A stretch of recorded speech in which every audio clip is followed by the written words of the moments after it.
Joel Avilés Leiva de Los Vilos, historiador y premio regional de historia 2021. ¿Cómo estás, Joel? Bien, bien, gracias. Gracias por la invitación. Al revés, gracias por tu tiempo. ¿Qué significa ser historiador?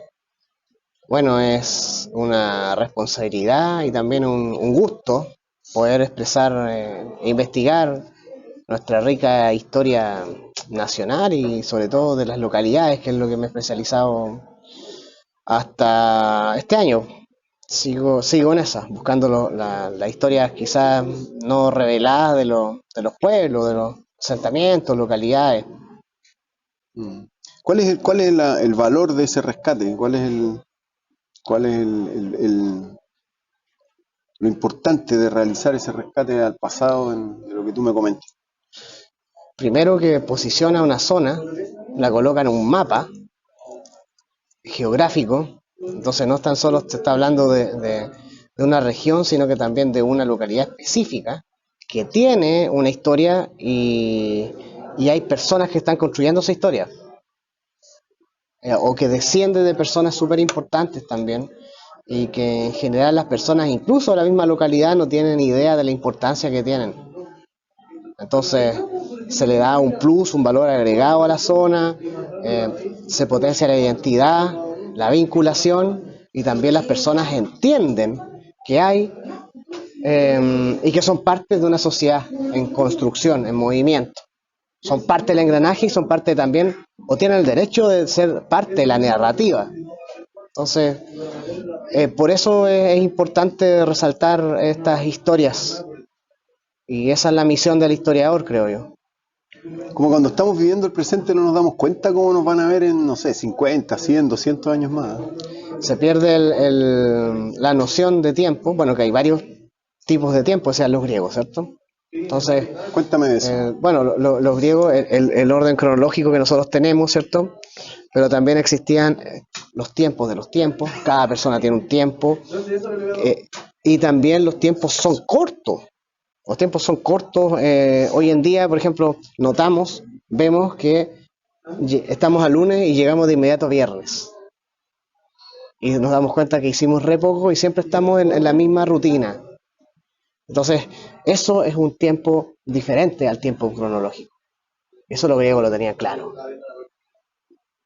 Entonces, en sí, el historiador tiene que también tomar esas diferentes perspectivas y tiempos también pues, para poder expresarlo a las personas. No existe tan solo esta visión lineal que tenemos de la sociedad, sino que también hay microprocesos, macroprocesos, microhistoria, macrohistoria, y el ser humano está inserto en ese universo, en ese mundo, pero también en un mundo macro. Entonces, no tan solo somos lo que está en el presente, sino también cómo representamos ese presente y desde ahí nos desarrollamos, nos mostramos, nos movemos, nos construimos y nos desconstruimos.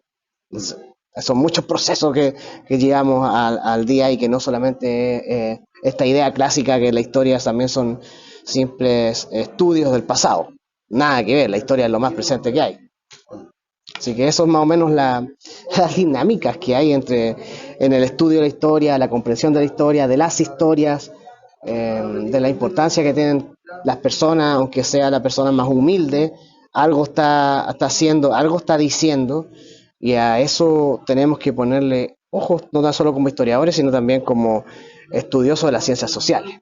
Entonces, en definitiva, es un mundo súper rico, súper intenso, o sea, a mí me apasiona, y de inmediato digo que no es nada del pasado, es muy actual, muy presente y sin presente, claro, viendo el pasado, pero teniendo presente que estamos acá y que las problemáticas son de acá. Eso es más o menos. Joel, tu nombre aparece en varios libros locales. ¿Cuáles son los lugares en los cuales has hecho trabajo y después se han materializado, ya sea en libros, en papers o en cosas por el estilo? Bueno, he hecho varios, siempre en las reseñas de los libros coloco, y siempre se van sumando nuevos trabajos. Digamos que deben ser unos más de 30 trabajos ya, en colaboración, en edición, revisión de bibliografía, de biobibliografía, narración de texto, eh, introducción, prologuista y autor. Entonces son varios procesos diferentes dentro de la edición o de la construcción de un libro.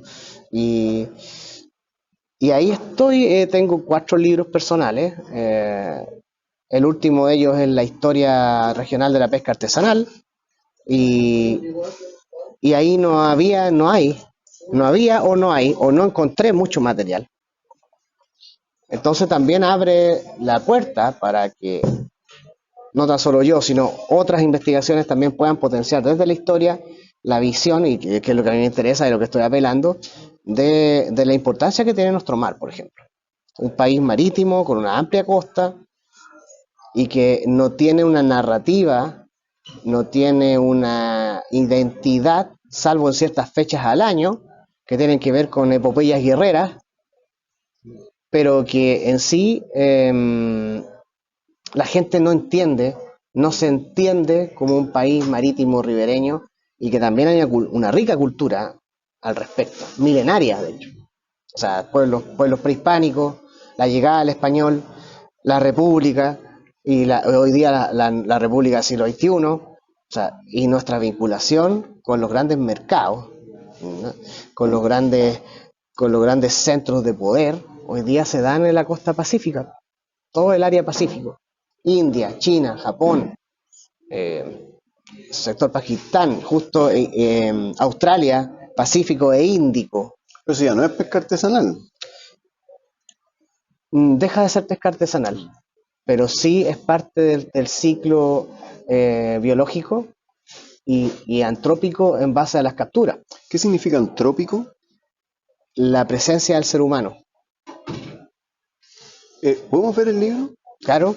Porque en términos de área geográfica, ¿qué abarca toda la costa chilena? Bueno, el libro está basado en el estudio de la región de Coquimbo, pero toma también un contexto general y se va narrando desde la época del contacto y antes también, de cómo fue el poblamiento del país, que hasta ahora se da por la costa. ¿Ya? Una costa muy diferente, porque hace 6.000 años, hasta 6.000 años, todavía se podían mover por terrenos que hoy día están sumergidos. Porque el fin de la última glaciación, es lo que se llama como periodo Wyoming, hace que el agua suba al derretirse los hielos. Y eso inunda costas, o zonas costeras, las deja bajo el agua, y ahí van desapareciendo los lugares donde estuvo el hombre primitivo que habitó, que llegó a descubrir y a sentarse en este lugar que le decimos América. Entonces, esas historias también las voy contando. Y abarco, entonces llego hasta Monteverde. También menciono los pueblos también canoeros. Monteverde es Puerto Montt, ¿sí? Puerto Montt, que son lugares importantes porque van desmitificando o cambiando la historia clásica que tenemos de el consenso Clovis. Clovis es un pueblo en Nuevo México donde se encontraron puntas de proyectil antiguas, y que eso dio pie para que Hardrica y los primeros antropólogos y arqueólogos postularan de que el poblamiento americano estaba en torno a los 10.000, 11.000 años antes de Cristo. ¿Ya? Hoy día, gracias a Monteverde y a otros lugares, como el sector de los Vilos, acá cerca también, entregan detalles de que el poblamiento fue mucho más temprano. ¿Cuánto? ¿12? ¿13? Hoy día están hablando ya con ciertos sitios que se han encontrado incluso en Brasil y Argentina, y otros en Canadá también, y otros en Estados Unidos, siempre están encontrando. Hoy día estamos ya a los 25.000. ¡Wow! ¿Ya? Entonces, porque Monteverde es como 14, 12, claro, 14. Claro. Los Vilos es 11.240 y es la osamenta humana más antigua. Está completo casi. ¿Y hay registros de 25, 27? Están ya, claro, que hay fuego. Encuentran lugares donde hay fuego, hubo cocción, hubo preparación de alimentos. Brasil, por ejemplo, un sector de Brasil, un sector de Argentina también. Entonces, se está comprobando y son sectores cercanos a zonas de agua, lacustre o mar. O sea, hay una vinculación, en este caso, desde costa, y Chile es uno de los lugares más antiguos, ¿no? Y en la región de Coquimbo tenemos, ahí en los vilos en Quereo, se encontró justamente conchales, ahí estuvo el trabajo de Peter Jackson, y encontraron conchales y con varias tumbas. En esas tumbas, al final, encontraron un pescador que es datado, arroja cerca de 12.000 años, pero Jackson bajó un poco la escala, entendiendo que había que aterrizar un poco los datos. No siempre el carbono entrega con exactitud, siempre hay un intervalo, ¿cierto? Hay espacios ahí. Bueno, él la colocó en el menos ambicioso, pero ya 11.242 años antes de Cristo presenta algo más antiguo que lo que se encontró, por ejemplo, en estos días en Santiago. Se encontraron también osamentas humanas, pero fragmentos, junto con consumo de animales y todo, alrededor del 11.000. Aquí sigue siendo Los Vilos el lugar más antiguo donde hay registros óseos que se han encontrado. Y que están en la... ¿Pero Los Vilos es más antiguo que Monteverde? No, pero sí tienen las osamentas más antiguas, porque en Monteverde no se ha encontrado osamentas, hueso, un esqueleto humano. Lo que se ha encontrado es que hubo ocupación. Pero ambos están echando abajo Clovis de los Estados Unidos. ¿Y el poblamiento siempre habría sido por el norte del continente? Eso también está Sí. en exploración, en investigación. Yo no me atrevería a decirlo, yo más bien considero como otros investigadores que hay desde Nueva Zelanda también, desde Australia también, incluso el Japón arcaico, habrían llegado caminantes porque durante mucho tiempo en las glaciaciones se congelaron vastos territorios o maritorios en este caso. Entonces por ahí pasó justamente el ser humano. Entonces hoy día nosotros no tenemos esa concepción y cuando se hacen las primeras teorías del poblamiento americano eh, se creía en una glaciación, pero en realidad fueron varias y por mucho tiempo, cientos o miles de años, el Pacífico o varias zonas del Pacífico estuvo congelado. Entonces es perfectamente posible que animales hayan pasado por ahí y detrás los cazadores.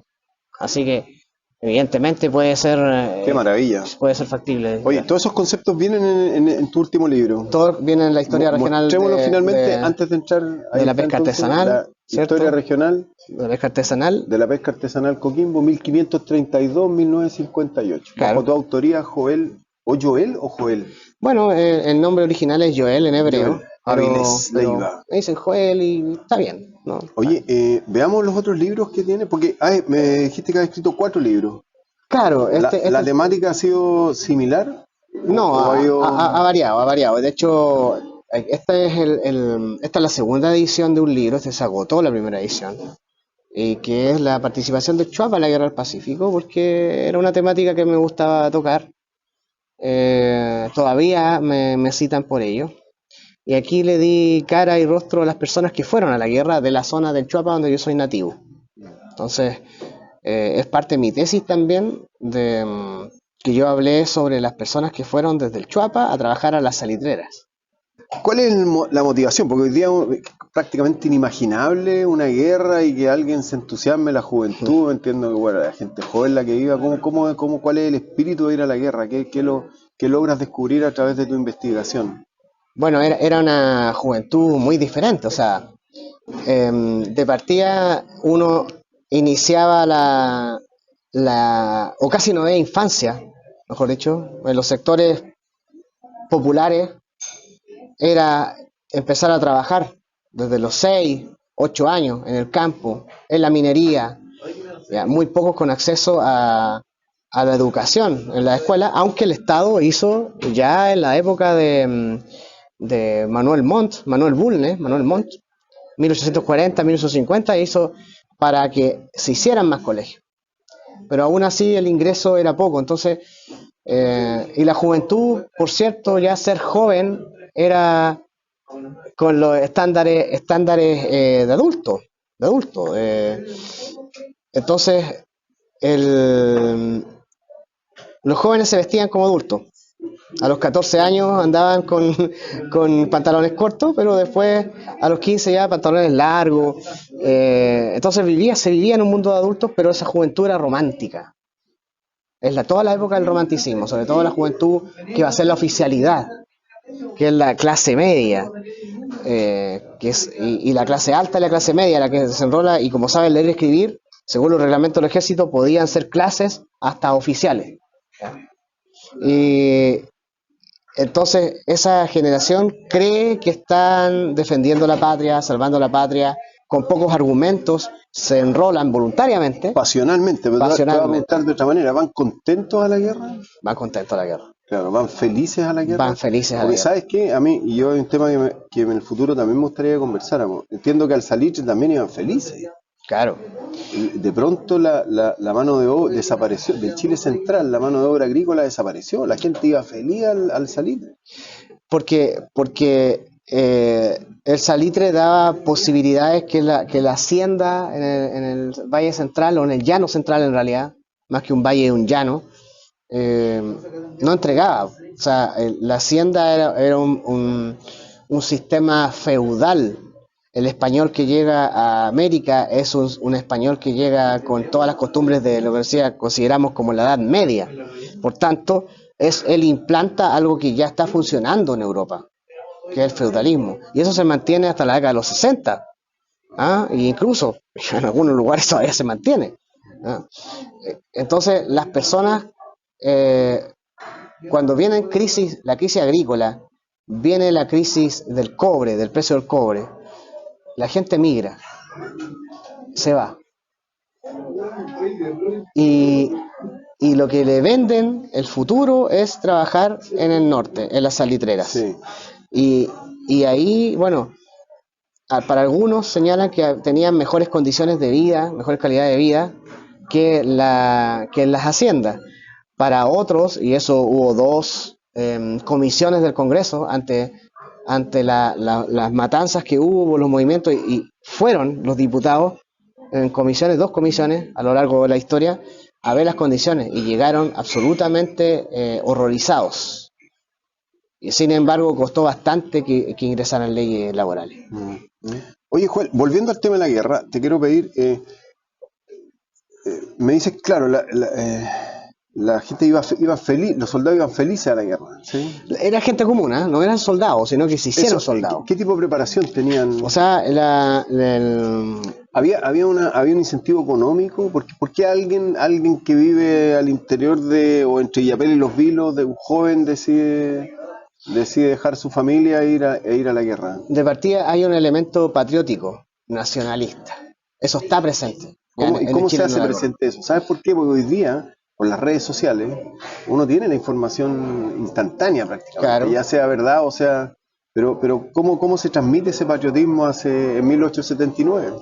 A través, por ejemplo, en un pueblo, a través de las personas que leían los diarios. Los pueblos tenían diarios, ¿ya? Cada pueblito tenía un diario o una revista, y esta élite local replicaba lo que estaba pasando en el país.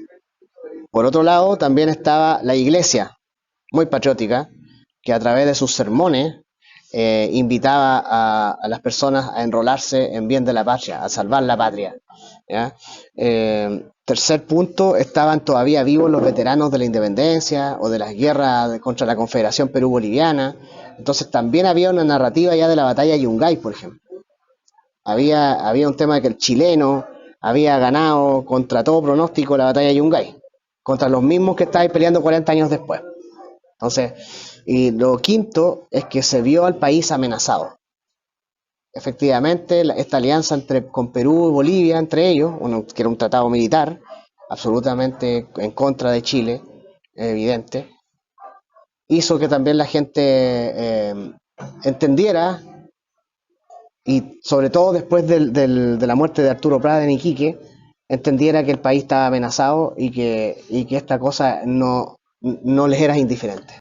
Bueno, el libro El Chuapa deja como un sinsabor porque, claro, se gana la guerra, esta gente es muy reconocida, muchas personas tienen calles, la mayoría no, son olvidados. Y eso también quise dejar una muestra porque hice una investigación también de ellos según los registros militares o registros de iglesia o del registro civil, o cuando ellos fueron a cobrar sus pensiones años después, ¿ah? A recibir las medallas. Y entonces les doy carne a estas personas, nombre y carne. ¿Qué pasa con el sueño? Porque cuando se van felices, hay Se un van sueño, felices. una utopía, un espíritu patriota, y después entiendo que el trato no es el que ellos hubiesen querido. El veterano de la guerra del Pacífico se enfrenta a una situación de vulnerabilidad con respecto al resto de los trabajadores. En el sentido que eh, el que vuelve es una persona que sabe combatir. Es una persona que en muchos casos aprendió a leer y escribir porque el ejército hizo clases. ¿Ya? Hubo oficiales, el general Baqueano permitió que las clases, que los oficiales le hicieran clases, que le enseñaran a leer y a escribir. Entonces muchos vinieron letrados y combatiendo. Para la mayoría que eran agricultores o que eran mineros, ya no fueron contratados en el campo, muchos de ellos, porque ya no era el sumiso, ya no era el campesino ignorante, Venían de la guerra. venían de la guerra. Los pagos, a muchos les pagaron solamente 3 meses de todo el periodo que estuvieron en la guerra, 6 años, algunos tuvieron 6 años. ¿Pero hay quien les dejó de pagar el Estado? El Estado, ¿Los gobiernos? el Estado le dio como un finiquito, ¿cierto? ¿El Estado no cumplió con ellos? El Estado no cumplió con ellos, a muchos les quedaron debiendo, y eso es lo que reclamaban después, a los años, cuando ya se hicieron viejos y tienen todos los problemas que tiene una persona de edad. Cuando joven no lo veían así, fue el por la patria, fue todo el tema. Pero luego se encuentran con este menoscabo que ellos mismos se tienen que organizar en sociedades mutuales, en sociedades de veteranos. Los pagos nunca fueron retroactivos. Entonces hay una sensación de que el Estado los abandonó. Por otro lado, 10 años después viene una guerra civil sangrienta, más que la guerra del Pacífico incluso, entre el Congreso y el presidente Balmaceda, y se termina suicidando Balmaceda, ¿cierto? Y muchos veteranos de la guerra pelearon por Balmaceda. Entonces los que ganan también los tiran a la indigencia, los quitan de los escalafones militares, lo que implica que pierden todas las pensiones. Van a pasar muchos años y 4 leyes de amnistía para que finalmente eso se resuelva, vuelvan a recontratar a personal. Entonces el veterano de la Guerra del Pacífico se enfrenta a un país que es hostil, ¿ya? Aunque la ciudadanía los reconoce y los llaman para los eventos importantes como el 21 de mayo, el 18 de septiembre, al tema simbólico. O sea, se sienten reconocidos por la ciudadanía, por la ciudadanía, por la gente de la calle. Gente de la calle. No por las instituciones. Pero hubo varios diputados que hicieron proyectos de ley y en cada campaña política también se reavivaba el tema. Pero cuando finalmente se les paga mucho más dinero, sube la pensión, porque el costo de la vida también, no hay que olvidar que de 1880 hasta los años 70, Chile vivió con una hiperinflación. Entonces, el costo de la vida se elevaba también, pero los veteranos seguían ganando 4 pesos, 6 pesos mensuales, entonces no alcanzaba para nada, ¿ya? Oye, o sea, el sueño se transforma en pesadilla finalmente. Se sentían orgullosos de haber defendido la patria, siempre eso lo tuvieron presente. Entonces el libro de la guerra sería el tercero. Ese sería el primero. El primero de la guerra. Sí, el primero de la guerra. Y el último, el que vimos al comienzo de la. Sí, vamos como en retrospectiva, ¿cierto? Sí. Este es el. Disculpa, partes con el libro, este es tu primer libro. Sí, el Chuapa en la guerra es el primer libro, ¿cierto? Primer libro. ¿De qué año? ¿Cuándo publicas? Este es 2015. Ok. Y 2022 la segunda edición, porque la primera se agotó. El Casuto. Intermedio, ¿sí? Intermedio, sí. Este habla de los lavaderos de oro cerca de Los Vilos. Ahí hay una playita que se llama Chihualoco. Sí, claro, ¿ya? al frente de los vilos. Sí, entonces, Oye, tiene un episodio que me enteré ahora que estuve en la zona donde se ahogaron dos personas relativamente conocidas en Illapel. Señor Parra, entiendo yo. sí, hay varios, es Sí. una zona de Señor bastante, Cepeda, si no sí, me falla la sí, memoria. sí, sí, hay sí, hay varias tragedias en esa zona. Porque parece que es bien como abrupto Es malísimo la base del claro, fondo marino, claro, digamos. entonces el que no sabe bien puede estar en peligro. Sí. Entonces, bueno, Cuéntame un poquito el libro. en ese sector, Casuto se llama, eh, hay unos lavaderos de oro que fueron muy importantes para el desarrollo económico de Chile cuando en los primeros años, sobre todo el siglo XVII, 1600, de hecho 1601 es conocido el año del Chuapa, en todo el Imperio Español, porque el, se sacó mucho oro, pepitas de 300 Eh, gramos, Esto estaba ya explotado por los españoles. por los españoles, ¿Y registros anteriores? aunque Illapel significa pluma de oro o entraña de oro, ¿ah? En Millapel, en araucano, ¿cierto? En Mapudungún. Entonces, ya había algo ya. Ahora es una zona, el Chuapa es una zona de encuentro entre el mundo andino, el mundo trasandino, el mundo del llano central. O sea, podríamos hablar de Inca, eh, poblaciones de Allende los Andes, hoy día llamadas diaguitas, eh, lo que el español llamó picunche también, que es el mapuche al norte del Biobío, eh, están confluyendo ahí. Entonces algunas tumbas se van a encontrar con eso. Y el imperio inca les da unidad. El Inca, el Estado Inca más que el imperio, el Estado Inca, le da una unidad tal que se encuentran tumbas de jefaturas de repente que tienen símbolo araucano y también símbolos en oro, un guanaquito de oro que eran típicos de la nomenclatura incaica, cusqueña en este caso. Y por supuesto con los jarrones de aguita, bueno, las diferentes técnicas de cerámicos, de alfarería que se conocían. Bueno, entonces, en ese sector a partir de 1601 ya hay explotación de oro y mucha gente de los vilos es nativa y se siente parte todavía de Casuto. Fue tan importante Casuto que, por ejemplo, cuando se echó a andar la Casa de Moneda en Chile, se inauguró con muestras de andacoyo y de Casuto. ¿Y Casuto Y está camina. entre Chihualoco y Los Vilos? Entre Chihuahua y los vilos se puede entrar por Agua Amarilla, que está frente a Playa Amarilla en Los Vilos, ¿cierto? Sí. O se puede ingresar también por Chihualoco siguiendo el cerro se llama Casuto. Abajo están los azules, hubo varios campamentos Pero es desde Chihualoco hacia Los Vilos.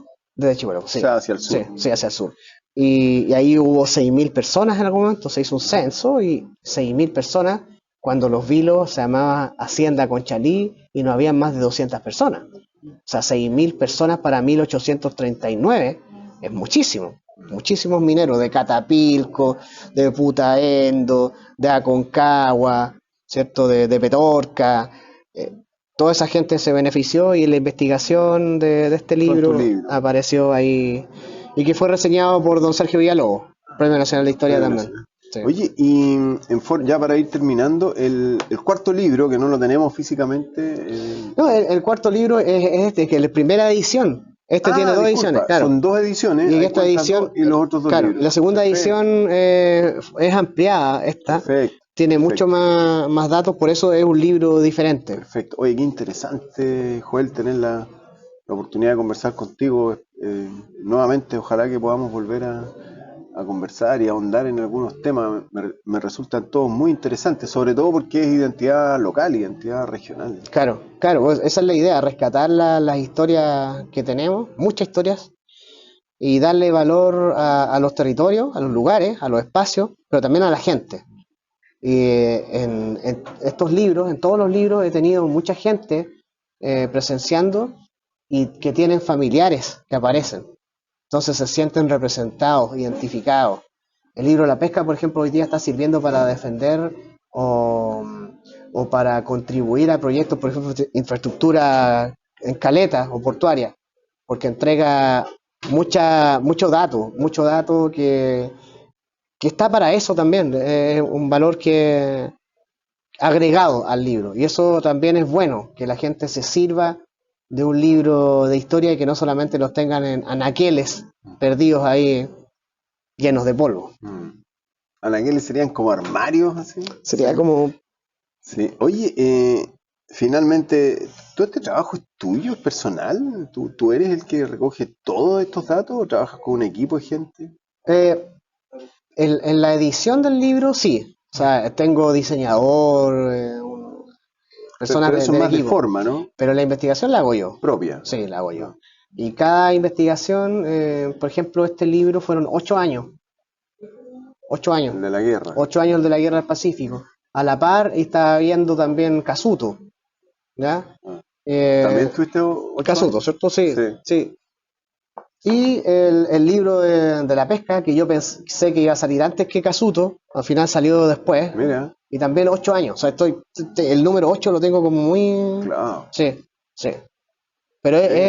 es necesario para poder hacer un trabajo serio. Sí. O sea, que las personas sepan que al consultar el libro tienen veracidad Sí. desde el punto de vista documental e histórico. O sea, no es algo que se me ocurrió Sí. o que estoy inventando, sino que... Mira, a mí me surge una cantidad de preguntas, pero en pos del tiempo yo te las voy a plantear y espero que las podamos, porque cómo el historiador puede diferenciar entre una información positiva y una información negativa, Claro, hay filtros, que, hay metodologías también. Claro. cómo situó las costumbres del tiempo, cómo las traigo al presente, porque lo que hace 100 años, 200 años era aceptable, hoy día resulta ser una barbarie. Bueno, Entonces, bajo qué concepto después lo plasmo en los libros actuales? A mí los claro, historiadores en ese sentido me resulta, eso y otras preguntas más, claro. me resulta muy, muy interesante. Bueno, hoy día contamos con más herramientas que en el tiempo de Vicuña Maquena o Diego Barros Arana o José Toribio Medina, que hicieron tremendos trabajos Sí, claro. con las limitantes de su tiempo, pero grandes trabajos. Pero hoy día tenemos, por ejemplo, la antropología, la arqueología, o sea, nos basamos, y el positivismo es una parte del trabajo, pero por supuesto que existen otras ciencias auxiliares y estamos abiertos como científicos a nuevos conocimientos. Entonces, eso también ayuda a mantener la mente abierta a las nuevas perspectivas, que todos los días se están recibiendo Sí. nuevos conocimientos. Entonces, ¿Cómo rescato, otra pregunta, cómo rescato la oralidad de hace 200 años y cómo soy capaz de mantener las diferentes oralidades? Porque fíjate que esto es algo bien puntual, y es de la zona, que es el Plan Serena, ujú, que despierta mucho orgullo en mucha gente. Sin embargo, de alguna manera yo he ido encontrando información que hay gente que se vio enormemente perjudicada con el desarrollo del Plan Serena. Y claro, esas voces están acalladas. claro, Entonces, el rol del historiador, entiendo, yo lo hago absolutamente desde la ignorancia, te la pregunto a ti como historiador, es justamente el poder plasmar todas las voces. claro. No es fácil, siempre te dicen que uno tiene que ser objetivo desde la universidad, pero ¿qué es la objetividad? Y ahí empezamos con todo tipo Bueno, tenemos de harto tema, explicaciones, sí, ¿sí? pero en definitiva uno trata de hacer trabajo, al menos de consenso, que lleven a la reflexión a las personas, que, que les entregue un insumo cultural y que entiendan que ellos o sus familias han construido, son parte de esta sociedad. Hay desarrollado un sentido de Un pertenencia, sentido ¿verdad? de pertenencia, Que un es tan sentido necesario, país, sí, sentido país sí, desde la región, pero siendo Chile. Yo hago historia de Chile desde la región. claro. Y que al final es la familia, el concepto de la familia, ¿no? Sí. Oye, súper agradecido. Realmente me encantó escucharte, mucha profundidad, mucho conocimiento, te felicito y sigamos en contacto. Bueno, muchas gracias y aquí vamos a estar desde la Universidad de La Serena. Que estés muy bien. Igual.